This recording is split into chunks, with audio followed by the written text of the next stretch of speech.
Shalom Aleichem. Mishnah Yomi is holding in the 5th chapter of Eiruvin at Mishnah Zion. Now we're going to discuss an application of the techum, the 2,000 amma limit on traveling on Shabbat. So Mishnah 7, Misha Haya b'mizrach. Somebody was out to the east, meaning he's not at home, he's not in the city, he's out of town and he's off to the east side. Amar Livno, and he tells his son, Aravli b'marav, could you please make me an eruv in the other direction so that when Shabbos comes in, I'll be able to go way over there. Or b'marav, or he's out to the west of the city, no, Aravli b'mizrach, go place an eruv, place some food to the east side so I can go over there. So now we're going to see there's an issue if he's more than 2,000 amot from his home or the eruv, which one is going to work for him? So the Mishnah states, Im yesh heimenu leveto alpaim amma, if the distance between him and his own house, his default location, where his food usually is 2,000 amma, le'eruvo, and the distance to this eruv that his son is putting down on the other side of town is yoter mikan, is more than 2,000 amot, then guess what? Mutter leveto, he can go home, and his techum will be the default techum around his home, v'asr le'eruvo, but he can't go to his eruv, and he can't use the techum that would have been created by that eruv. Why? Because l'maisa, he can't get there. It's more than 2,000 amot away, so even though his son put food down on the other side of town, way out of town on the other direction, since he can't get there l'maisa and eat that food, he's not kone shvisa at that makom, and he can't use the techum centered around that eruv. Now the Mishnah brings a converse case, le'eruvo alpaim amo, if this eruv, his son's putting down on the other side of town, is exactly 2,000 amot away from where the man's standing now, leveto yotzer mikan, and it's his house that's further than 2,000 amma, then where's his limitation? He's usher lebeto, he can't go home, umutter le'eruvo, but he can go to his eruv and make use of that eruv on Shabbos. Now the Mishnah adds a new halacha, hanotin eruvo be'ibura shel ir. Someone puts his eruv in the pregnancy of the city. Ibura here means extension.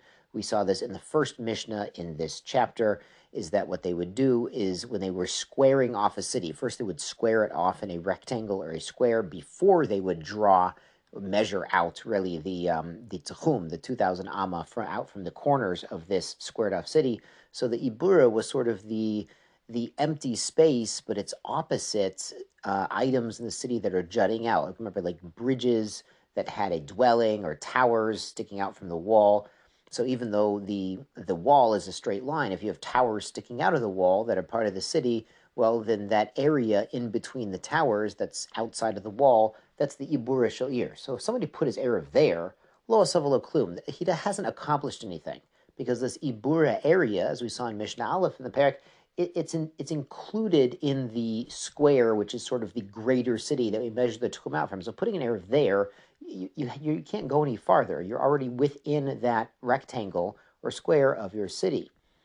But nitano chutz l'techum, if he puts it outside of the techum, afilu amma achat, even one amma out of the techum of the city, the default techum, masheniskar hu mafsid. He can go that one extra amma, say he put it to the north, so you can go that one extra amma to the north, past the normal techum, but then you lose that amma to the south, and you can't go in.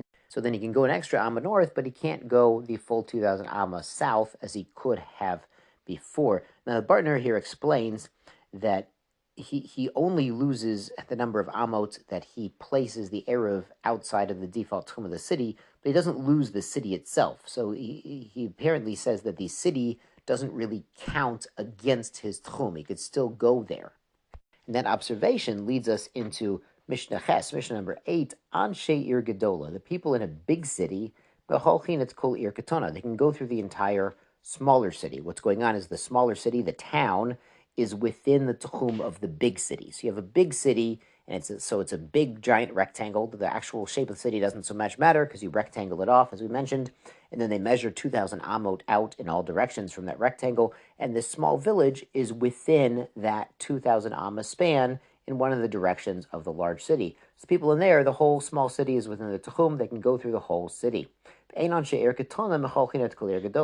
the residents of the small city, they can't go through the whole big city. We're assuming the big city itself is larger than 2,000 amot across. So the people in the small city, they might be able to go 1,000 amma, and then they get to that big city, and they can go another 1,000 amma inside of the big city, but they can't go the whole way because that whole city is not included within their techum of their town. Now, this applies in the default situation where everyone's techum is based on their normal residence. But now the Mishnah brings a variation where you made an eruv to move your techum. So, ketzad, so how can this work? How can you fix this up for the residents of the small city? Misha haya be'ir gedola, somebody who lived in the big city, v'natan eruv be'ir ketona. He put an eruv, he put some food down in the smaller city. Be'ir ketona v'natan eruv be'ir gedola, or vice versa. Resident of the small city puts an eruv down in the big city. Holach et kula. He can go through that entire city or town. V'chutzala alpayim amma. And then outside of it, 2,000 amma. So he acquires the techum of the other city by making an eruv there, meaning he can walk through the entire city as if it were, it doesn't count against him at all, and use the 2,000 amma default techum outside of each city. So the city doesn't really count against his 2,000 amma techum. Rabbi Akiva Omer, Ein lo ele makam eruva opayim amma. Rabbi Akiva disagrees. Rabbi Akiva says putting an eruv down in a neighboring city, in a different city, doesn't mean you acquire the entire techum of that city. It doesn't make you as if you're a permanent resident of that city. It just means you get 2,000 amot around your eruv. So if it was a big city, if the city was 10,000 amot across, a huge city, and you put an eruv on the north side of it, you can only go 2,000 amot around that eruv. Up in the north of the city, you can't go through the rest of the city. But the other sages would say, yes, you can go through the entire city. Yashar koach, and be well.